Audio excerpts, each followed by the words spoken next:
dikhususkan atau diawalkan tumaninah atau khusyuknya?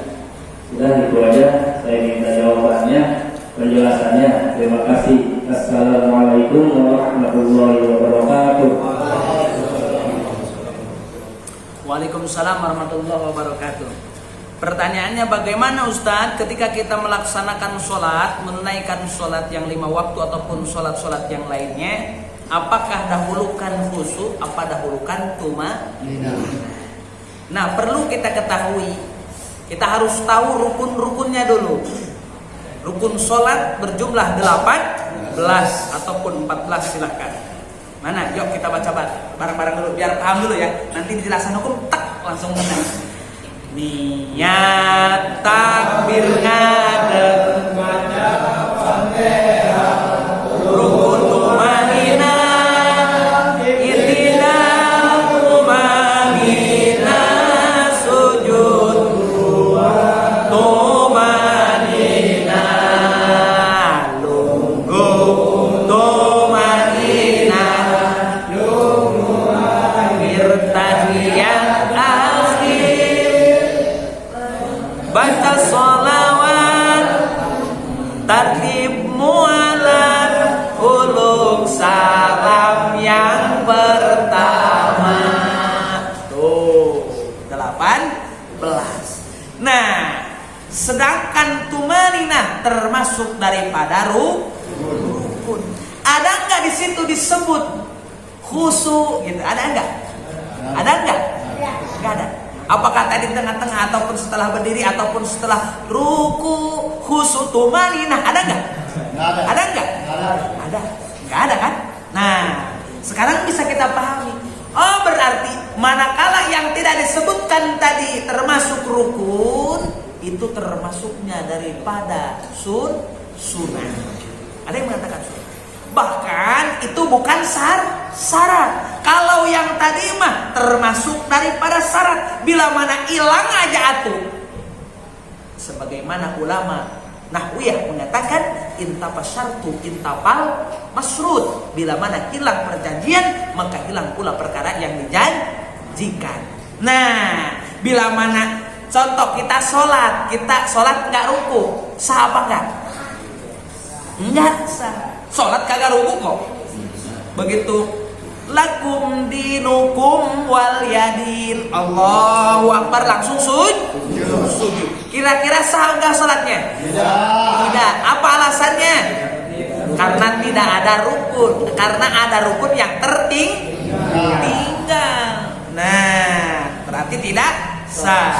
Sekarang gitu, ruku mah ada, sujud mah ada, tapi kagak khusyuk. Bagaimana sahabat tidak salatnya? Sah aja menurut ulama fikih, karena khusyuk itu bukan termasuk syarat dan termasuk rukun, bukan rukun sholat. Lalu bagaimana tata caranya? Nah, ini jawabannya.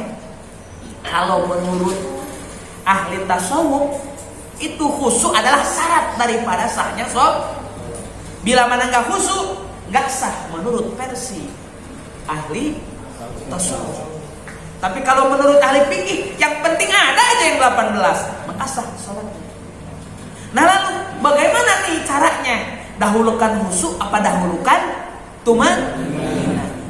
Khusyuk itu implementasi daripada tumaninah. Bila mana kita tumaninah, insya Allah akan timbul kekhusyuan. Tapi kalau sholatnya kagak tumaninah, rek di mana khusyukna, sholat lagi ente tumaninah. Nah, gitu. Contoh nih sholat. Allahu Akbar, Allahu Akbar, Allahu Akbar. Enggak tumaninah. Khusyuk semua? Kagak. Karena sholatnya udah kayak kereta lagi balap aja tuh. Udah kayak sepur arah Surabaya. Bus.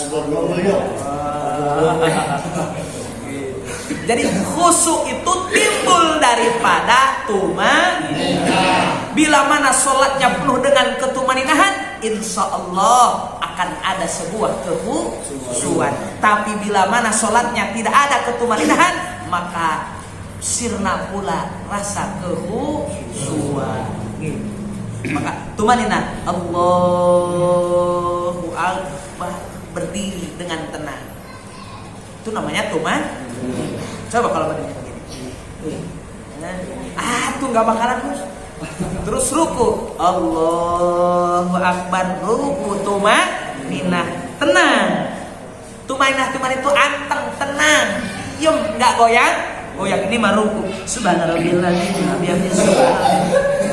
Ada nggak ketenangan? Ada nggak ketenangan? Ada. Khususnya? Lah gimana nggak? Gimana khususnya? Orang ininya juga goyang-goyangan aja.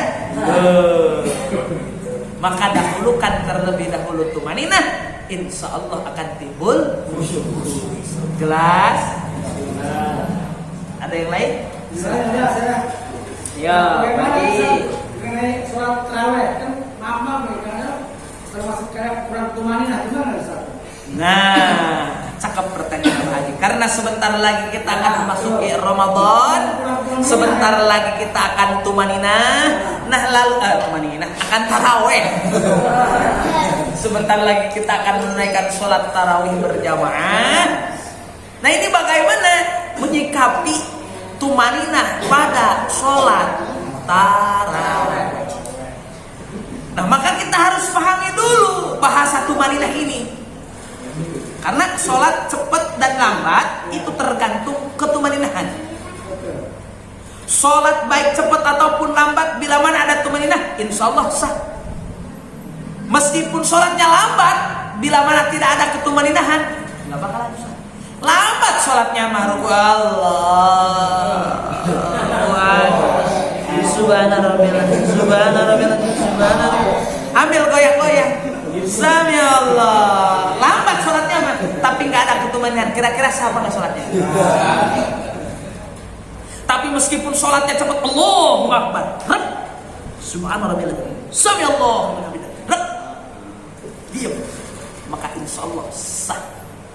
Nah, lalu mana yang harus kita ketahui patokan minimal dan maksimalnya tumaninah. Lah, tumaninah itu durasinya seperti apa sih? Minimal dan maksimalnya? Satu kaul ulama menyatakan biqadri subhanallah, dengan batas waktu mengucap lafaz subhanallah. Berapa detik coba? Subhanallah. Subhanallah. Nah, saya kasih contoh.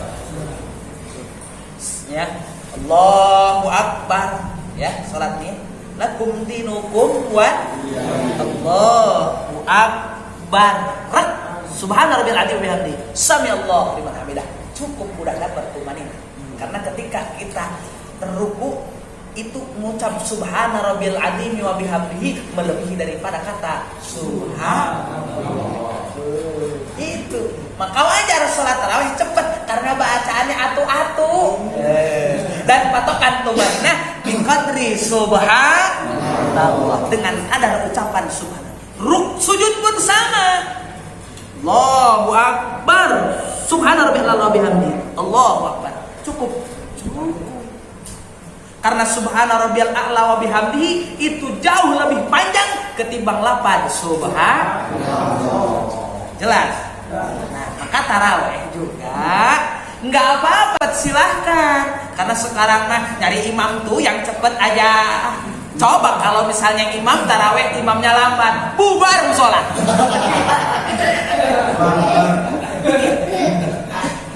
Udah tahu nih jadwalnya malam ini. Wah, ini mah yang jadi imamnya Ustaz Doni. Contoh. Begitu contoh Ustaz Doni. Begitu ketahu kata jamaah, wah Pak Ustaz Doni mah bacanya tartil panjang, lama. Pindah. Tarawihnya pindah ke musola sebelah. Sepi. Karena sekarang maaf, nggak di mana. Itu udah menjadi membudaya. Udah menjadi budaya. Yang namanya tarawih pengen cari yang cepat. Ada pengen cari yang cepat. Saya pernah sholat, saya merasakan sholat yang lebih cepat. Baru kali itu saya juga di mantunya Abu Yadib Yati. Ya. beliau itu kalau imam taraweh itu cepat. Tapi dengan patokan fikih tadi. Allahu Akbar, enggak boleh gerak. Subhanallah, sami Allahu liman hamidah. Jangan gerak. Nah itu tuma. Tapi kalaupun lambat, contoh loh, sholatnya mah lambat. Allahu Akbar, lambat tapi goyang-goyangan. Allahu Akbar.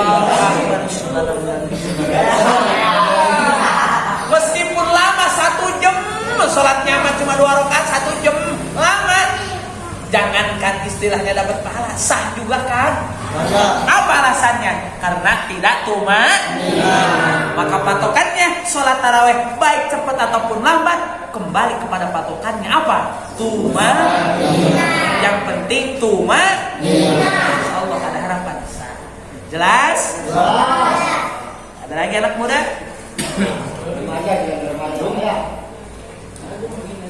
Sudah cukup? Cukup. Wallahu a'lam.